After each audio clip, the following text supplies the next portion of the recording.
Nós vamos começar um assunto agora sobre a doutrina da contribuição financeira. Este tema é um tema muito...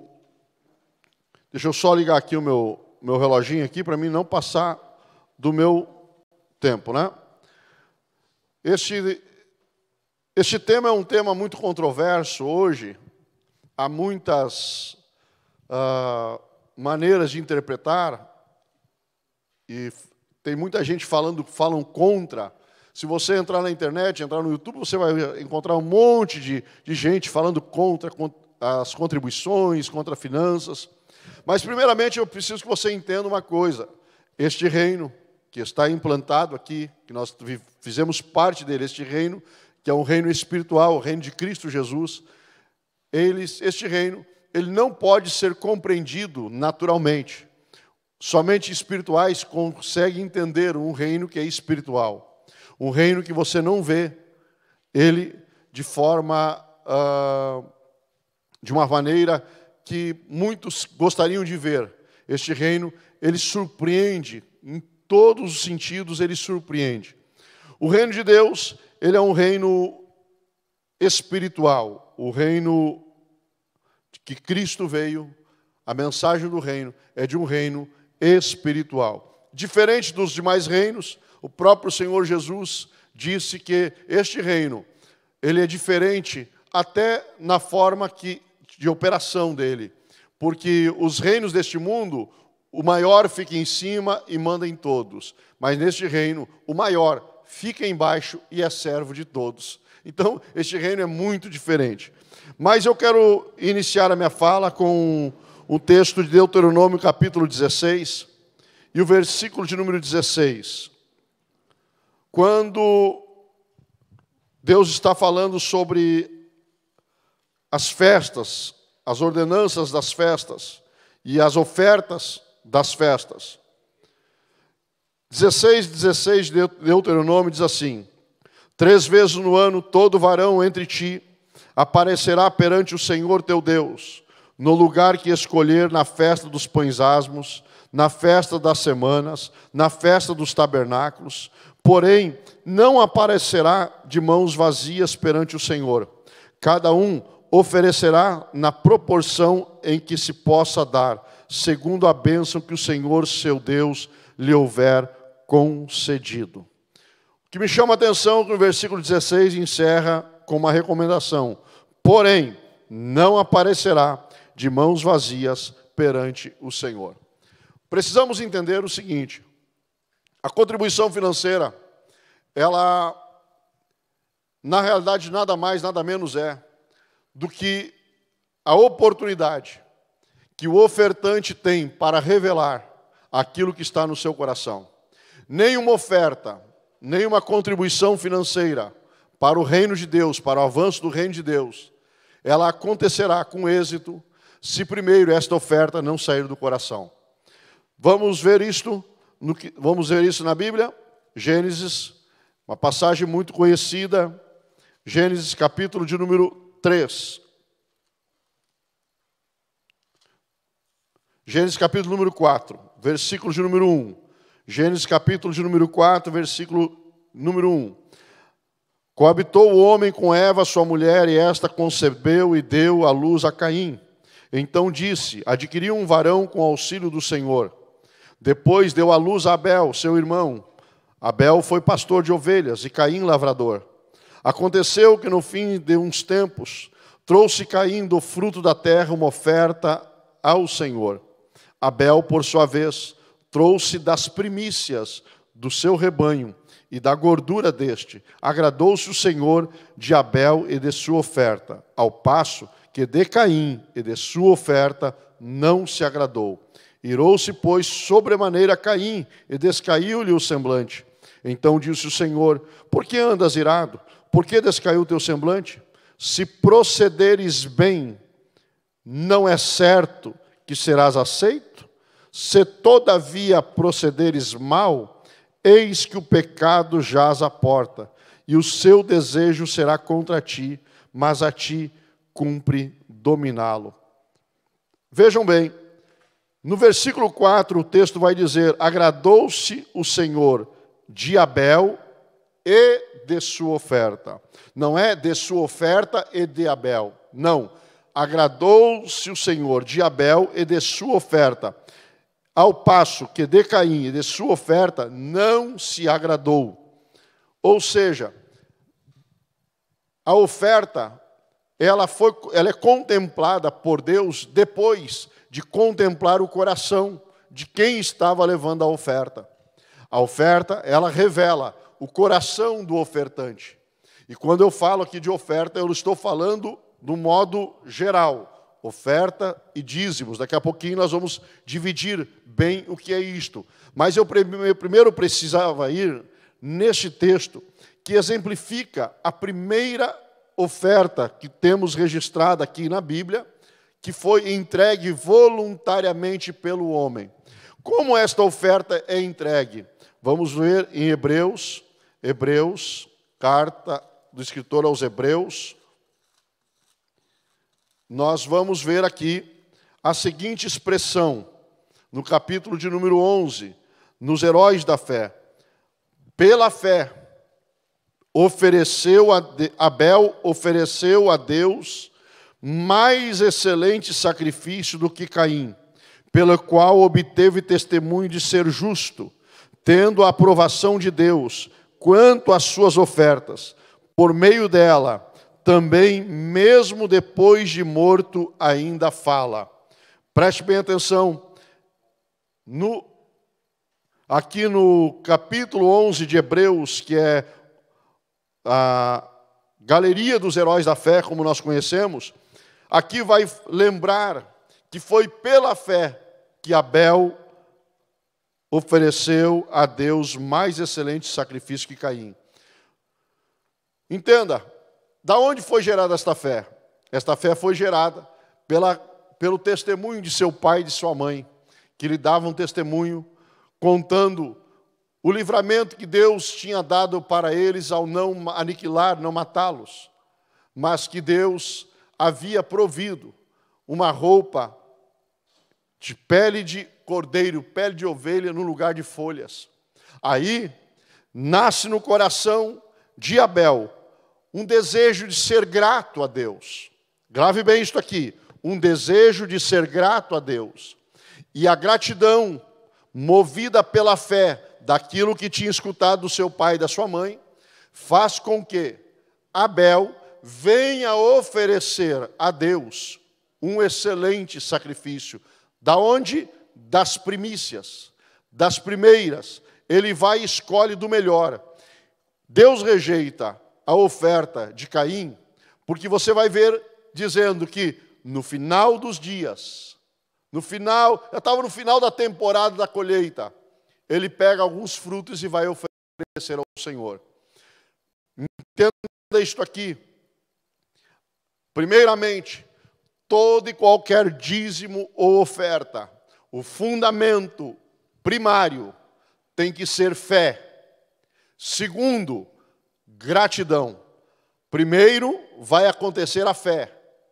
A fé pela palavra que gera em nós o entendimento de quão miseráveis somos, de como nós não éramos merecedores disto, e de repente nós somos resgatados, somos salvos, somos perdoados. Então precisa haver agora, desenvolver dentro de nós agora, um sentimento de gratidão.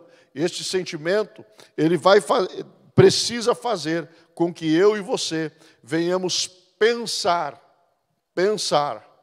em como ser grato ao Senhor. É aquele coração de Davi, quando Davi disse assim: o que darei eu ao Senhor por todos os benefícios que Ele me tem feito?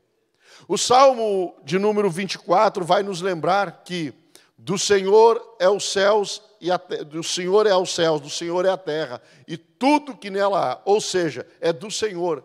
Eu e você, quando temos alguma coisa, só temos por um motivo, porque o Senhor nos concedeu a oportunidade de ter.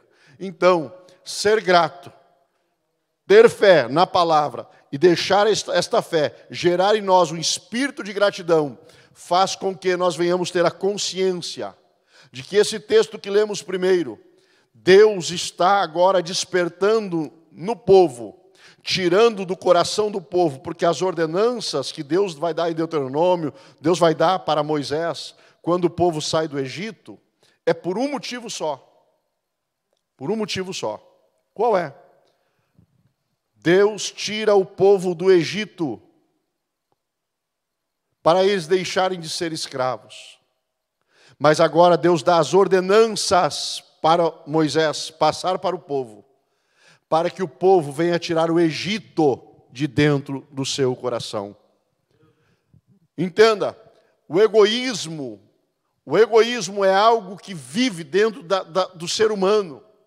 O ser humano não gosta de compartilhar.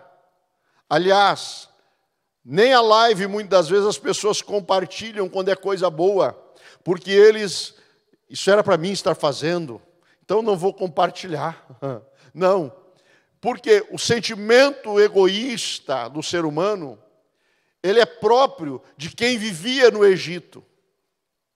Quem estava no Egito tinha um sentimento de egoísmo e tinha dentro de si uma miséria, porque viviam numa escravidão.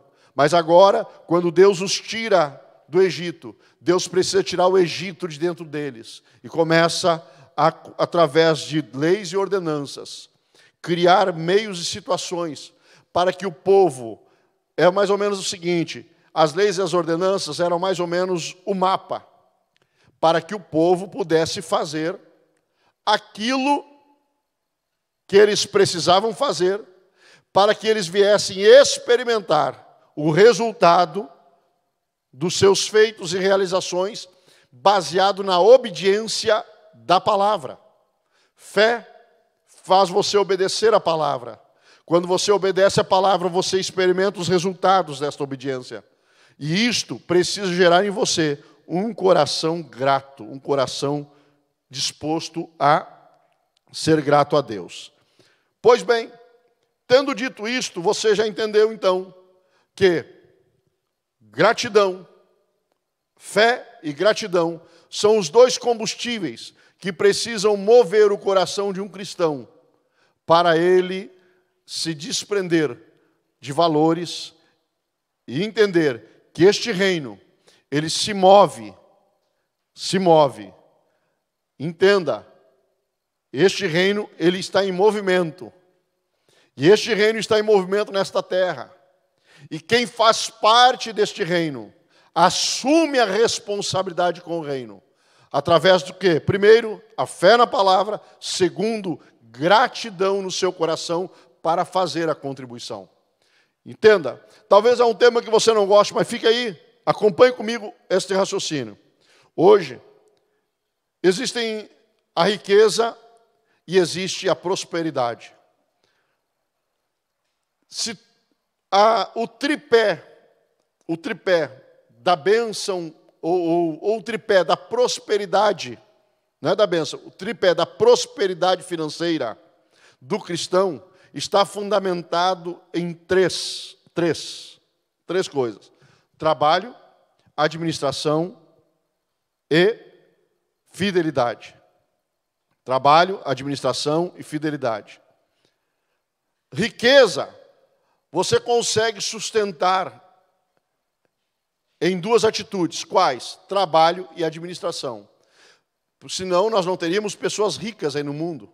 Você vai encontrar muitas pessoas ricas no mundo que não servem a Deus, não são dizimistas, não são ofertantes, mas que elas trabalham e têm uma boa administração, sabem administrar bem. E a aula hoje não é sobre administração financeira. Nós teríamos que ter uma outra aula só para falar sobre administração financeira familiar, para que você pudesse, então, mas existem hoje várias aulas aí para você, várias dicas para você fazer isto, ter isto como base de como você fazer uma administração financeira. Mas só uma dica. Por exemplo, se eu perguntar para você que é um cristão, você guarda a quinta parte? O que é isto, pastor, a quinta parte? Administração bíblica. Você lembra? Quando o rei teve os sonhos e José interpretou os sonhos, o que José disse? 7 vacas gordas, 7 vacas magras. Vamos ficar só nesse primeiro sonho aqui. 7 vacas gordas, 7 vacas magras. O que é isto? José deu a interpretação. As 7 vacas gordas são 7 anos de prosperidade. E as 7 vacas magras são 7 anos de pobreza. E aí, o rei disse, o que vamos fazer? O que eu devo fazer? Aí José disse, olha, primeiro, dos primeiros 7 anos, guarde a 5ª parte. Depois de 7 anos guardando a 5ª parte, quando vier 7 anos de miséria, aí você terá em abundância nos teus celeiros, e as nações da terra virão até ti para negociar contigo.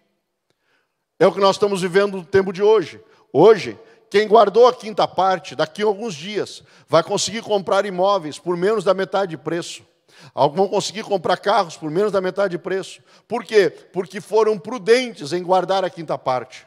Acontece que trabalho e uma boa administração consegue gerar na vida de qualquer pessoa riqueza. Sendo um trabalhador e sendo um bom administrador, ele consegue adquirir riqueza. E mais a prosperidade? A prosperidade não. A prosperidade ela vem do trabalho, ela vem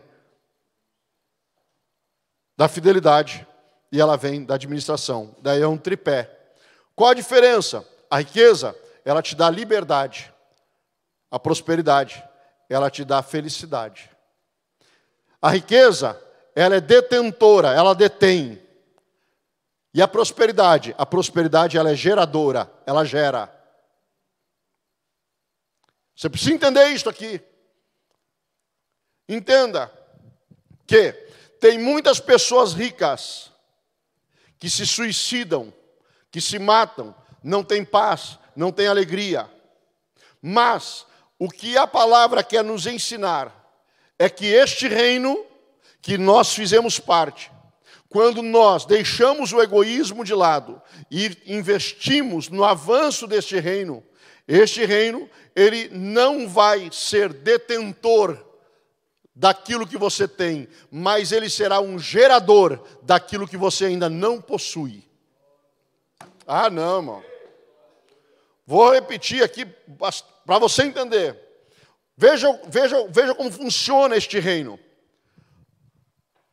Este reino, o fundamento dele é a teocracia. Deus é soberano. Este reino, ele é diferente da democracia. Embora nós fizemos parte deste reino teocrático, este reino onde Deus é o Senhor, nós respeitamos as autoridades deste mundo e oramos por elas. Mas, veja como é diferente. Olha como Paulo vai tratar dinheiro. Olha como Paulo vai tratar dinheiro. Ele não disse, quem muito dá dinheiro, muito dinheiro vai ter. Não, ele disse, quem muito planta, muito colhe. Ele vai tratar o dinheiro neste reino com uma linguagem espiritual. Qual é a linguagem? Este reino, ele não é para você entender de forma natural.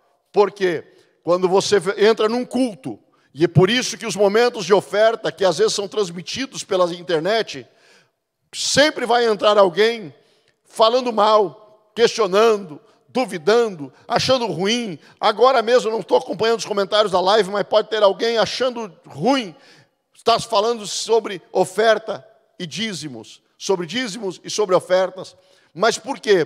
Porque na realidade isto ele é algo que deve ocorrer no ambiente que só quem está ligado no Espírito consegue entender o que é isto. Por quê? Porque agora, se num culto a Deus, dinheiro não é dinheiro, dinheiro é semente. Num culto a Deus, dinheiro não é dinheiro, dinheiro é semente. E é aí que muitas pessoas não se dão por conta, porque quando vão para um culto e precisam puxar alguma coisa do bolso, algum valor do bolso, ele não pensa como semente, ele pensa como dinheiro. E quando ele pensa que o que ele está puxando é dinheiro, ele pensa nas contas que tem que pagar, naquilo que tem que fazer, e então ele escolhe o menor valor para oferecer. Mas quando ele pensa não como dinheiro, como semente, Ele não tem medo de semear. Ele não tem medo de lá colocar aonde vai gerar aquilo que ele nem tem ideia, nem tem noção do quanto será frutífero o que vai ser gerado. Entenda isto aqui. Eu desafio. Procurei na internet para ver se eu encontrava algum agrônomo que me desse a certeza de quantos frutos nasceria de uma semente que fosse plantada. Não encontrei. Ninguém consegue definir quanto vamos colher da semente que plantamos. Entenda esta verdade. Ninguém consegue. Você lança uma semente. Daquela semente nasce uma árvore. Daquela árvore nascem muitos frutos. Daqueles frutos tem muitas sementes. Então entenda. Quando você entende que tudo que você investe no reino, tudo que você investe na obra do reino de Deus, do avanço do reino de Deus, tudo que você investe, nunca este Deus ficou devendo nada para ninguém e não vai ser agora que ele ficará devendo. Entenda, este reino, ele se move e ele é gerido por um Deus fiel. Fiel. Tem gente que planta e demora a colher aquilo que planta. Mas fique tranquilo, não te preocupe. Deus sempre vai agregar valores na tua colheita. Quanto mais ela demora, mais valores ele está agregando. É mais ou menos aqueles frutos, os mais caros que você encontra, são aqueles frutos que demoram mais tempo para serem produzidos, tem a estação própria. Então fique tranquilo, tem ofertas que você vai plantar, vai ser igual a alface, você planta e já vai nascer logo em seguida, você já vê o resultado logo em seguida. Mas tem outros que vai ser igual talvez o pé de pinhão que nós temos aqui na Serra de Lages, aqui na Serra Catarinense, que para um pé de pinhão começar a produzir pinhão demora de 30 a 50 anos. Mas vem. E quando começa a vir, vem em abundância. E pergunta quem quer vender um pé de pinhão lá, quem quer vender uma terra com um pé de pinhão, quase ninguém quer. Então entenda, este reino não fica devendo nada para ninguém. Tendo entendido isto, nós precisamos entender então que riqueza é detentora e prosperidade, ela é geradora. E eu gostaria agora de abordar, claro, não vamos ter o tempo para abordar as ofertas, a quantidade de ofertas que a Bíblia fala, porque são muitas ofertas, mas eu quero dar um panorama. E dentro deste panorama agora que eu já falei sobre a questão da semeadura. Quando você planta, você colhe. Existem muitas ofertas, existe a oferta missionária, existe a oferta assistencial, existe a oferta alçada, existe a oferta voluntária, existe a oferta de gratidão, existe tantas, inúmeras ofertas, mas preste atenção nisso aqui, preste bem atenção nisso aqui. Todas essas ofertas, elas precisam ser movidas, em primeiro lugar, como eu já disse, pela fé, segundo, pela gratidão. Nós vamos ler Malaquias 3:10. É um texto que muita gente se arrepia quando fala desse texto. Malaquias 3:10. Olha o que vai dizer o texto. Vamos ler antes até. Capítulo 3, versículo 7. Desde os dias de vossos pais, vós desviaste dos meus estatutos e não os guardaste. Tornai-vos para mim, e eu me tornarei para vós. Outros, diz o Senhor dos Exércitos. Mas vós dizeis, em que havemos de tornar? Roubará o homem a Deus? Todavia, vós me roubais, dizeis, em que o roubamos? Nos dízimos e nas ofertas alçadas. Com maldição sois amaldiçoados, porque a mim me roubais, vós, a nação toda. A nação toda. Trazei todos os dízimos à casa do tesouro, para que haja mantimento na minha casa. E provai-me nisto, diz o Senhor dos Exércitos, se eu não vos abrir as janelas dos céus e não derramar sobre vós bênçãos sem medida. Por causa de vós, repreenderei o devorador da terra, e a vossa vide no campo não será estéril, diz o Senhor dos Exércitos. Havia 4 profetas contemporâneos: Ageu, Esdras, Neemias e Malaquias. Esdras tinha como missão a restauração do templo. Aliás, Ageu, a restauração do templo. Esdras, a restauração da palavra. Neemias, a restauração dos muros da cidade. E Malaquias, ele teve como uma função organizar o retorno e organizar as finanças da nação de Israel e do templo do serviço ao Senhor. Por isso Deus vai usar o profeta Malaquias para exortar. E preste atenção nisso aqui. O texto vai falar no plural: trazei todos os dízimos. Todos os dízimos à casa do Senhor. Como assim todos os dízimos? Porque não se tratava de um dízimo só. Deus estava aqui exortando a nação toda. Vós, a nação toda, me roubais.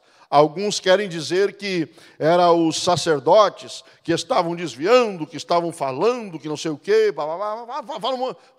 Irmão, entenda uma coisa: quem tem boca fala o que quer. É assim. O que você precisa, por isso que você precisa conhecer a palavra, para não se atrapalhar, para não ter uma vida, uma fé roubada e furtada pela incredulidade de quem não conhece a palavra e que fica papagaiando, repetindo coisas que não têm a ver com a palavra. Pois bem, esse texto aqui vai falar de 4 tipos de dízimo. O profeta Malaquias está lembrando aqui de 4 tipos de dízimos. O primeiro dízimo era o dízimo levítico, que era o dízimo que era dado de tudo aquilo que era produzido. As pessoas tinham o dever de dar o dízimo levítico, entregar o dízimo de tudo, 10% de tudo. O segundo tipo de dízimo era o dízimo dos dízimos. Porque o primeiro dízimo ele era dado para quê? Para a manutenção. Para que não haja falta de mantimento na minha casa. Ou seja, era para manter a casa, para manter os sacerdotes e os levitas. Eu vou pedir rapidamente aqui, sobe 12 aqui, rapidinho, 12. Rapidinho aqui em cima, 12, correndinho. Subam por aqui mesmo, subam por aqui. Isto, vamos lá. 1, 2, 3, 4, 5, 6, 7, 8, 9, 10, 11, 12. Deu aqui, fechou. 12. Rapidinho.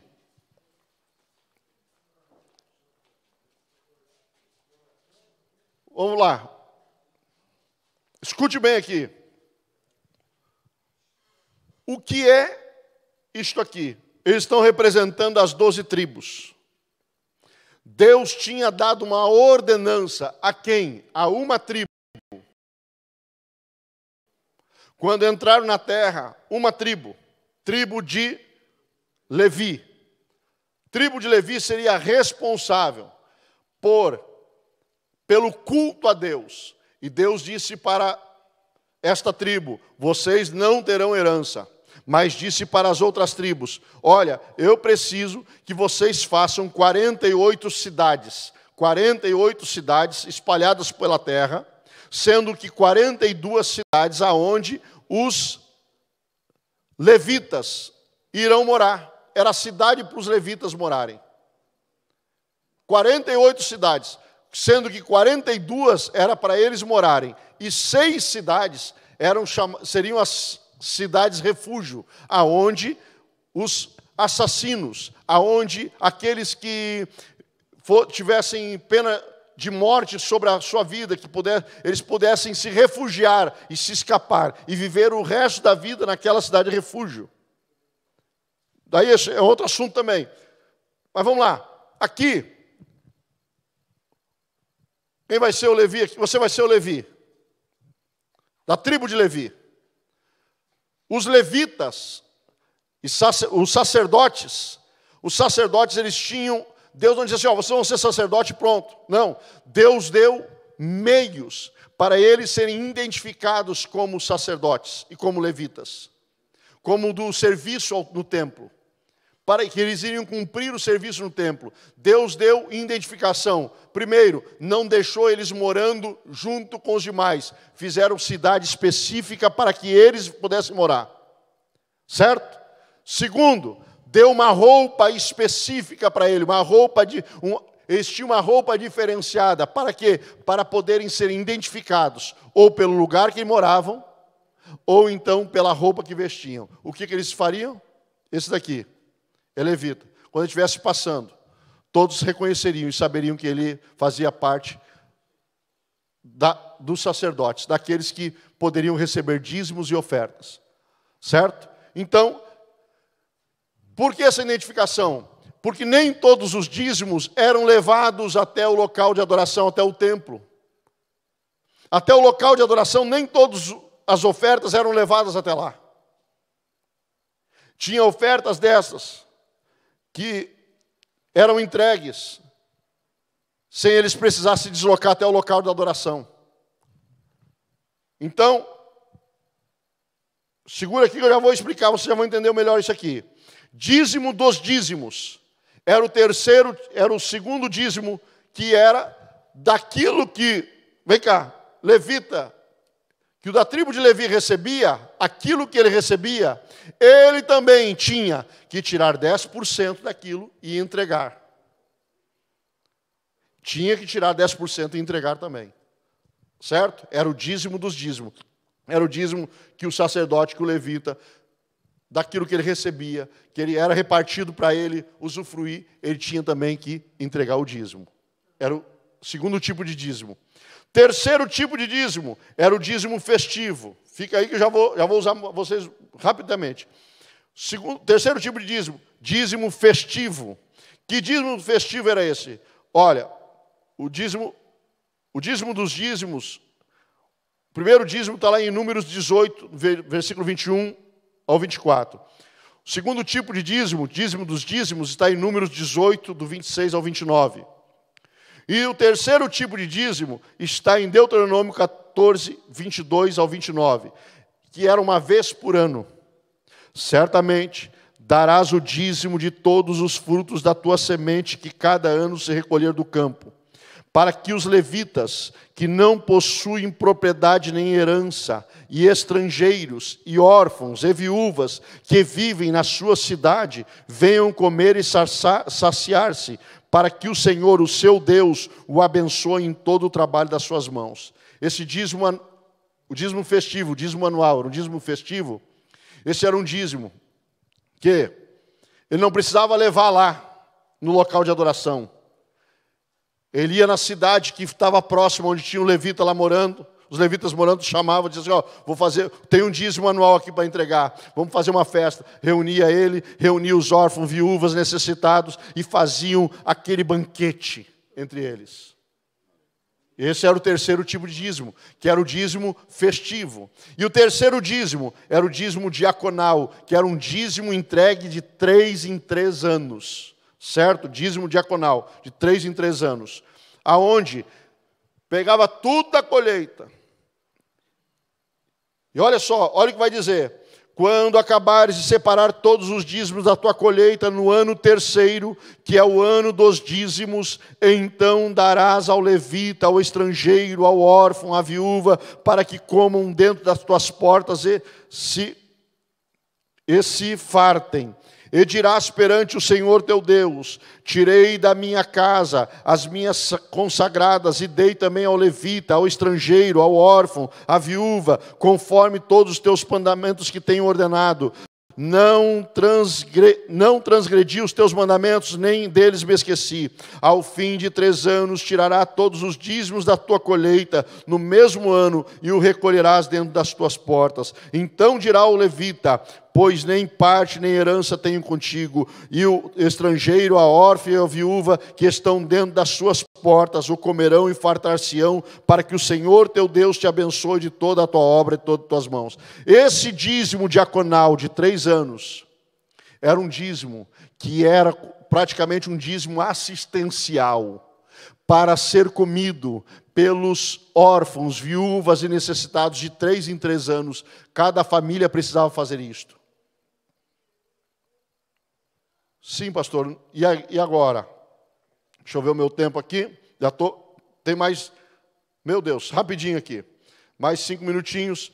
Então, a cada 3 anos acontecia isto. O que eu preciso salientar para que você entenda sobre a questão do dízimo? Dízimo e oferta tem que ser movido por fidelidade, tem que ser movido por gratidão e tem que ser movido por honra. Vê se isso aqui não é uma honra que Deus deu para uma tribo.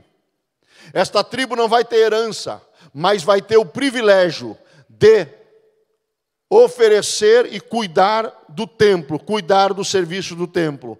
Agora, deu uma roupa diferente, deu uma função diferente, não deu terra, mas deu o quê? Deu honra. Porque todos estes teriam que fazer isto.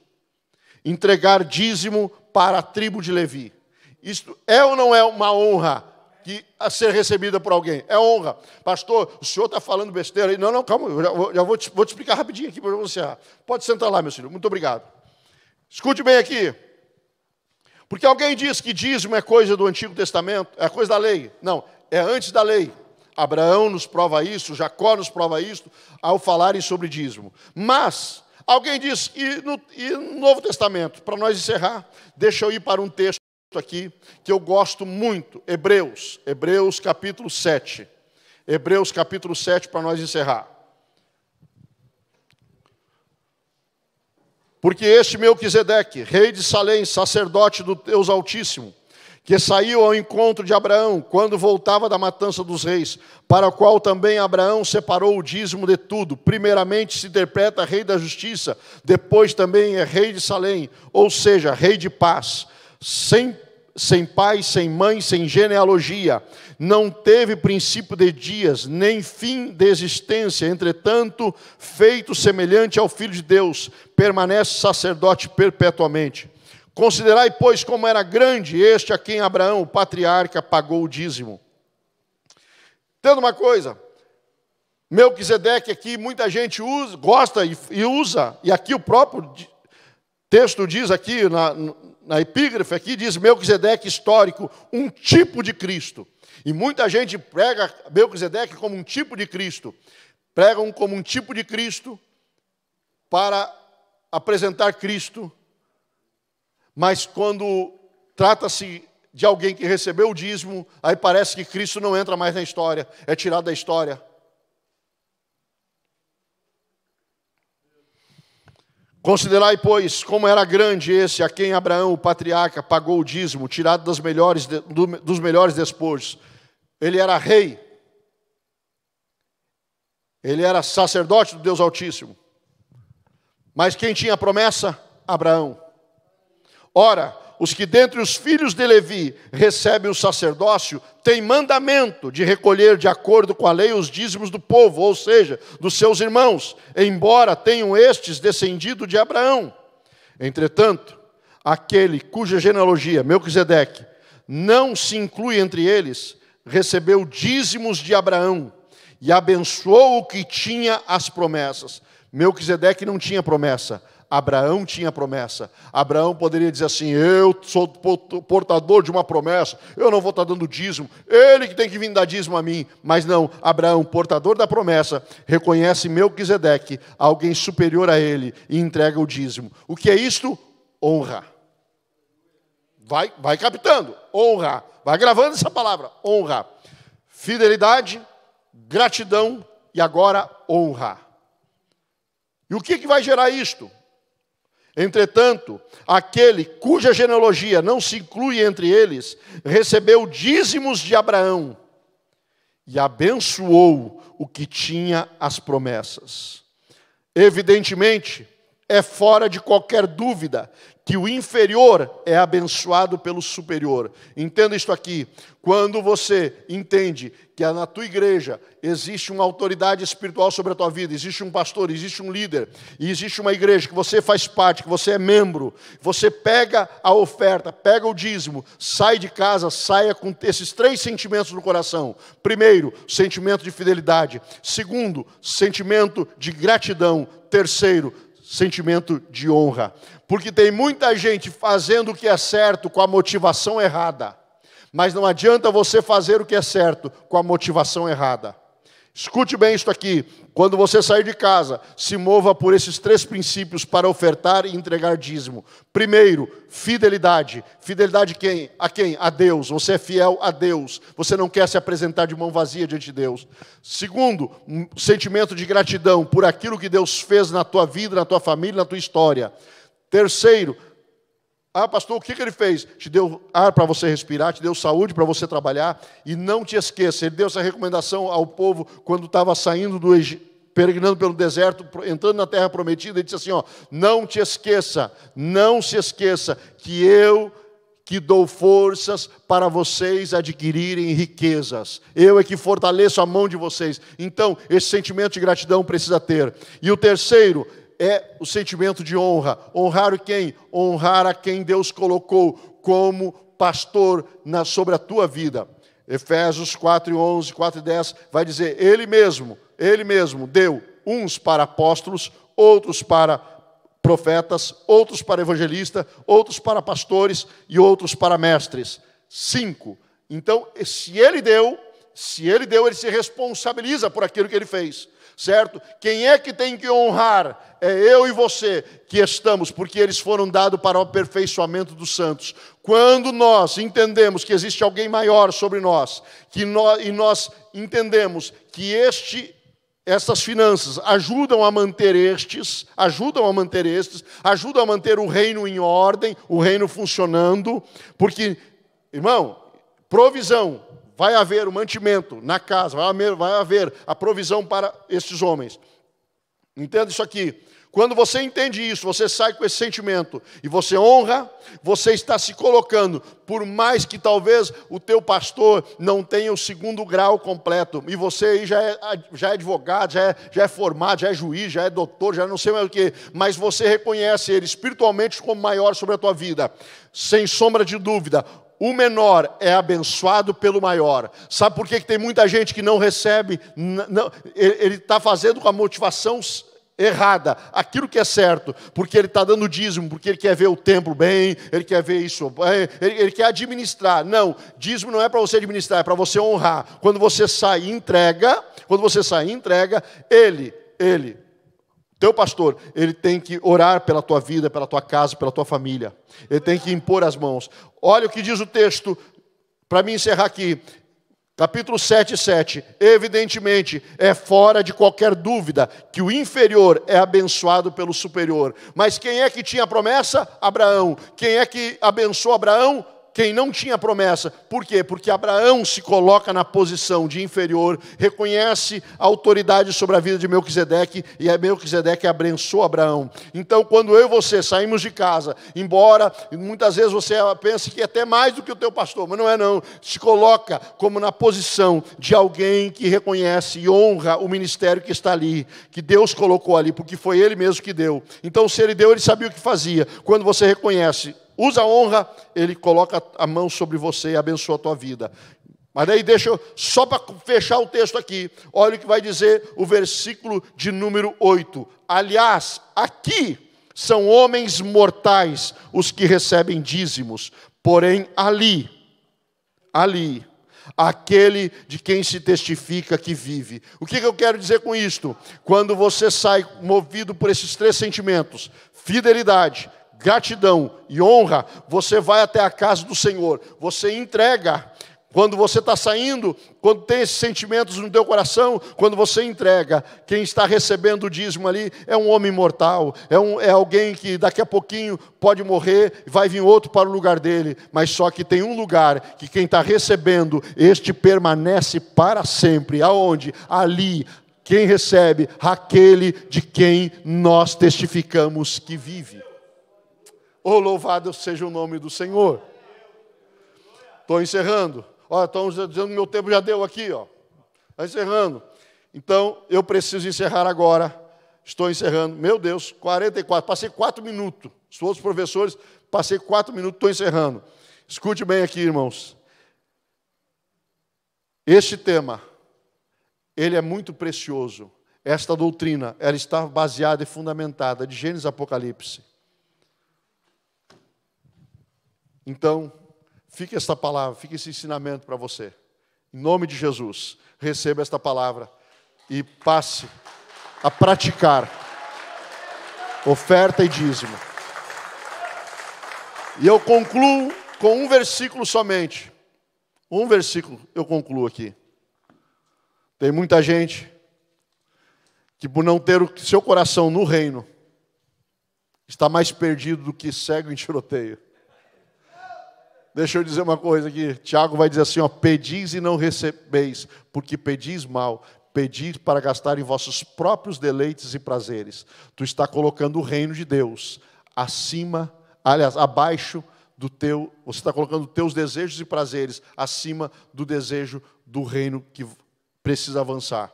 Por isso que você não investe em dízimo, não dá oferta para missão, não oferta para um centro de recuperação, não quer ver o reino avançar. Mas fica essa palavra, mude o teu pensamento, mude a tua história, em nome de Jesus.